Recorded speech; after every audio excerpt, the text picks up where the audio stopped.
All right, so today we're going to look at solving equations that have two absolute values. Okay, so when you have this, notice that there's four walls, right? But you're still just going to do the same thing as if it was just one absolute value. You're just going to break it up into two equations again. And then one is going to be positive, one is going to be negative again, just like before. All right, so the left side, that's going to stay the same. 2x plus 5 and 2x plus 5. Now the difference here is that we're going to have the right side, okay, well, it doesn't really matter which side, but one of the sides has to be positive, the other side, and then on the other equation it has to be negative. So just choose a side. I'm usually going to do the right side. Okay, but if we have a number that's on the outside like this, then watch what happens. Okay, so for the positive one, it stays the same. Those absolute values, they become parentheses. Okay, nothing happens. X minus 7, x minus 7 stays the same. Okay, over here, we're going to make those into a negative. So we're going to distribute. So when you have two absolute values equal to each other, one side for the negative, it has to be a negative the whole expression. Okay, and just the stuff that's inside of the absolute value. So here, notice that the 3 is not negative, just over here. All right, so we're going to distribute this negative. That's going to make it become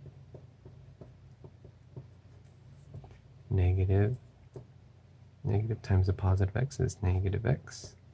And then negative times a negative 7 is positive 7. All right, and there we go. Now just do what you'd regularly do. So distribute that 3. You get 2x plus 5 equals negative 3x. And then 3 times 7 is 21.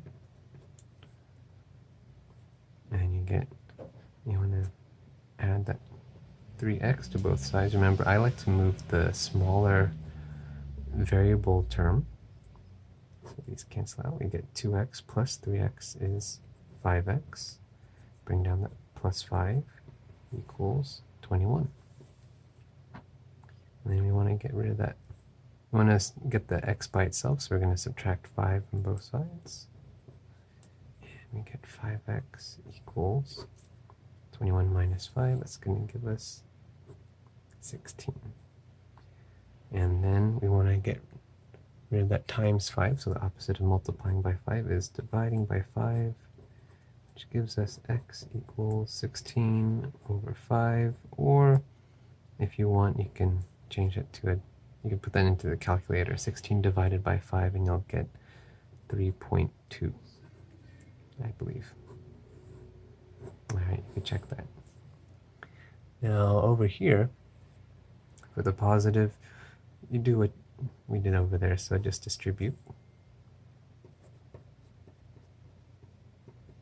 Yeah, 3 times x is 3x, 3 times negative 7 is negative 21. And now the smaller x here is the 2x, so I'm going to subtract 2x from both sides. Okay, could we subtract the 3x from both sides? Yes, we could. All right, but we'll end up with negative, which I like to avoid, but it doesn't matter. You'll come up with the same answer, minus 21. And then we're going to add 21 to both sides. Ooh, that's nice.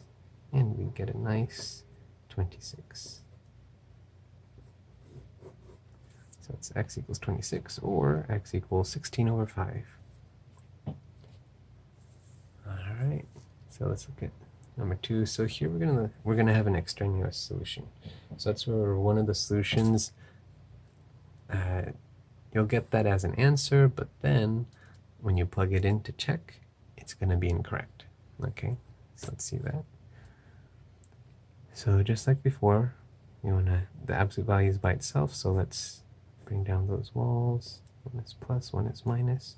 Inside does not change. x plus 8, x plus 8. The only change is one is positive and one is negative. Now we're going to, let's solve the positive one first. Subtract 8 from both sides.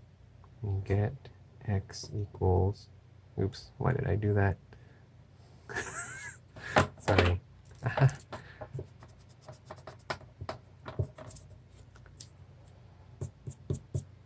Alright. We don't want to subtract x from both sides. Notice that we have an x on both sides. So let's subtract the x instead of the 8. Okay? So let's subtract x from both sides. And there we get, these cancel out, we get 8 equals 3 minus 1x is 2x. Divide by 2, you get x equals 4. Alright, so I'm not gonna put a box around it just yet. Let's do this one. So we have, notice that we have x's on both sides again.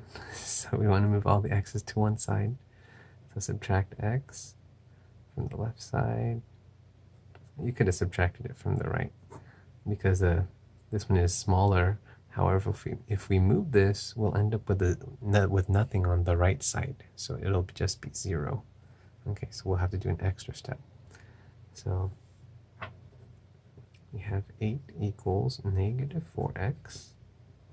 And this is what happens when you don't move the smaller coefficient. You end up with a negative. That's okay. So let's divide both sides by, this is x times negative 4, so we're going to divide both sides by negative 4. And 8 divided by negative 4 is negative 2. Alright, so let's check them first. We're going to check x equals 4. Alright, so how we check is we plug it in. So we have absolute value of 4 plus 8 equals 3 times 4. 4 plus 8, that's absolute value of 12, equals 3 times 4 is 12. Hey, hey, hey, this is correct. Yay! Now I can put a box around it. Okay, let's check this one. I'm going to check. So x, so negative 2 plus 8, oops, absolute value equals 3 times negative 2. Negative 2 plus 8, that's going to give us 6. Alright, 3 times negative 2 is negative 6. Uh-oh, absolute value of 6 is positive 6. So they look similar, but this one is a negative, this one is a positive. Okay, so because they're not the same, this one does not work out. Okay, so here's a rule of thumb. If you see an absolute value, and on the right side, you have a variable term, all right, then there might be a chance that you'll have an extraneous solution. So if you see a variable term on the right side, not in the absolute value, then you might end up with an extraneous solution. So you should check. Okay, so this one is not a solution. Okay, that's that. And two absolute values, same coefficients. So watch what happens. Okay, this is interesting. Same thing as before, like what we did up there in problem 1. Positive, negative, we're going to have, oops, sorry. So the left side, it's not going to change. Left side does not change. But the right side is going to be positive for one of them. So it doesn't change either. And but the other side, it does change. We're going to put a negative to the whole expression. So negative parentheses 3x minus 5. All right. And let's do this one first, and you'll see why. So let's distribute that negative. We get negative times 3x is negative 3x, and then negative times negative 5 is positive 5. And bring the 3x and the plus 7 down. And now we want to move the smaller variable term. So we're going to move that negative 3x. So add 3x to both sides. These cancel out. We get 6x. Bring down the 7. Plus 7 equals 5. And then now we have a two-step.